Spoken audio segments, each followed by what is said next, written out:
चलिए देखिए, घनमूल के लिए सबसे पहले इसका निकालना है घनमूल।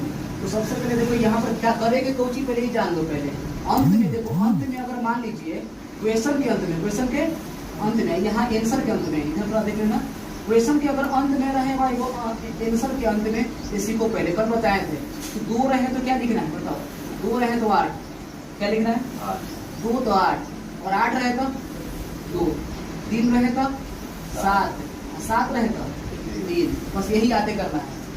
बाकी सेम टू सेम, बाकी क्या होगा, बाकी सेम टू सेम, मतलब कहने का मतलब है कि बाकी जो है ना वही, जैसे 1 रहे तो 1, अब रहेगा कौन, 4 रहेगा तो 4 लिखेंगे, 5 रहेगा तो 5 लिखेंगे, 6 रहेगा तो 6 लिखेंगे, मतलब अंतिम में यहाँ पर 6 रहेगा तो इकाई अंक 6 हो जाएगा। क्या हो जाएगा, आंसर के इकाई अंक, अंत में कह सकते हो, चाहे इकाई अंक कह सकते हो। क्या कह सकते हो, इकाई अंक। समझ में आ जाएगा, जैसे देखो ना, समझ में आ रहा है। देखिए मान लीजिए हम क्वेश्चन के अंत में 216 है ना, 216 में 6 है, 6 है तो आंसर की इकाई अंक, आंसर तो 2 अंक आएगा ना, तो आंसर की इकाई अंक 6 होगा। 6 की 6 ये बोल रहे हैं। अगर इधर मान लीजिए अगर 5 है, मान लो चलिए यहाँ 5 है तो इधर 5 होगा। ये समझो, एक मतलब पहले समझो।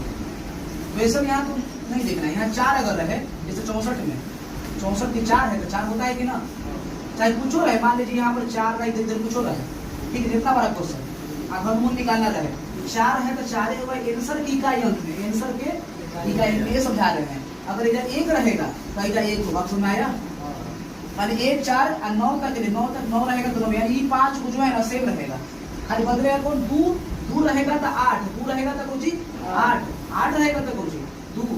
देखो सब लिखल है, वो समझो क्या है वो समझा रहे हैं।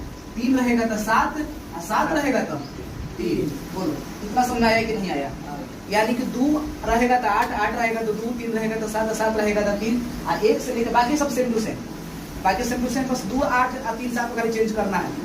समझ आया आता है। अब क्वेश्चन देखिए, 5 है तो बोलो 5 है तो क्या होगा, 5 ना होगा।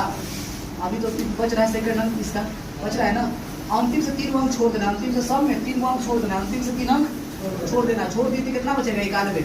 अब 91 कौन 2 क्यूब के बीच में है, ये बता दो, कौन 2 क्यूब के बीच में, जैसे मान लीजिए 2 का क्यूब तो 8 होता है, आओ करो 3 का क्यूब, 4 के क्यूब, 5 के क्यूब, 6 के क्यूब ज्यादा हो जाएगा, तो 5 के क्यूब ज्यादा हो गया, यहाँ 4 के क्यूब, 4 के क्यूब, 4 के क्यूब और 5 के क्यूब के बीच में आएगा कि नहीं, नहीं बता दो।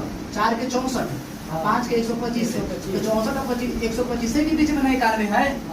तो जो छोटी की रहेगा ना वो लिखना है, जो छोटी की रहे, छोटी की कौन है बताओ, 4 है ना, है 4 और 5 में कौन छोटा है, 4 यानी कि एक आंसर 45 हो गया। बस अब रुक जाना, अभी और है।